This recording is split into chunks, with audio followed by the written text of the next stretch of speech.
Mamen! Mamen! Mamen! Mamen! Oh, mamen, no? Ano ulam nyo for today, mamen? Ako, for today's video, simple lang pero isa sa paborito ko, mamen, kaya wala nang patumpik-tumpik pa.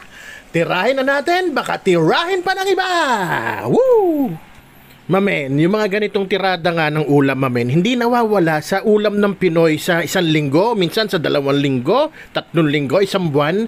Kasi mamen, masyadong busy tayo minsan. Kaya minsan, ang tirada natin, simple lang. Pero ang importante, mamen, talagang kasarapan pa rin, mamen.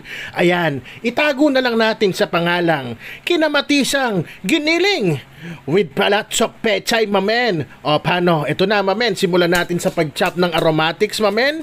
Basic na basic cooking lang to. Kahit nakapikit ka, magagawa mo to. Siyempre, hindi mawawala ang panakot sa aswang, bawang. Gayatin na rin natin tong sibuyas na pula. Kung wala ka, puti, walang problema. Hindi naman tatanggihan. Diskarte mo yan kung ano mas trip mo. Kung gusto mong lasang-lasa yung sibuyas, dagdagan mo at pula ang gamitin mo. At siyempre, hindi naman tatawagin kinamatisan yan kung walang tomato, mamen. O, kung meron kang 3, 4, dagdagan mo, mamen. Ang nasa rep ko lang 2 jumbo. Goods na yan, mamen. Mamaya magdadagdag na lang tayo ng tomato sauce o tomato paste. Alam ko meron ako naka-imbak dyan pero hahanapin ko pa.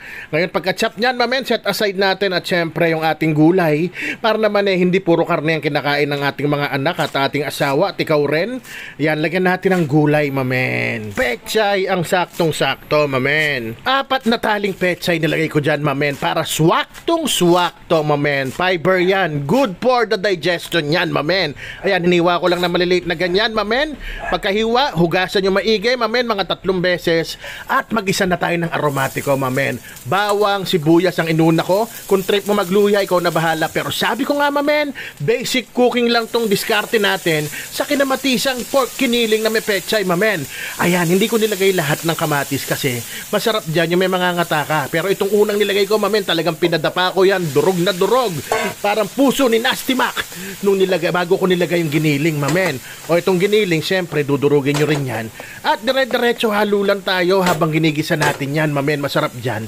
Yung matutusta ng bahagya at lalabas yung mantika niya, sabay tutubigan nyo para lumambot sa ulit, mamen. Ayan, tas nilagyan ko ng paminta at 2 o 3 daon ng laurel. Onting patak lang ng patis, mamen. At tuloy-tuloy pa rin ang luto natin sa pork giniling, mamen. Hanggang makuha natin yung gusto nating tusta.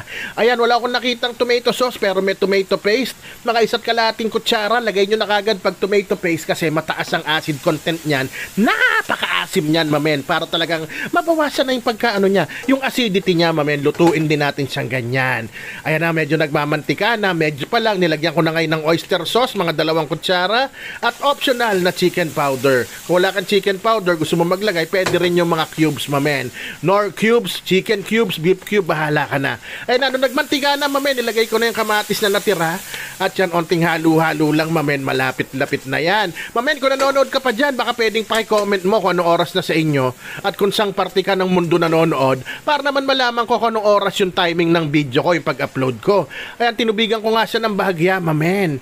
Ayan, para palalambutin natin ulit siya kasi medyo natusta na siya. Ayun ay masarap na parte niyan at nilagay ko na itong aking 4 na taling pechay. Alam mo na yan, mamen. Pag naglagay na ng gulay na dahon, malapit na maluto yan. Tapos lalagyan ko lang ng onti pa. Dagdagan natin ng onting criminal water para hindi siya magda-dry na dry. May onting sabaw na onting-onti lang, mamen.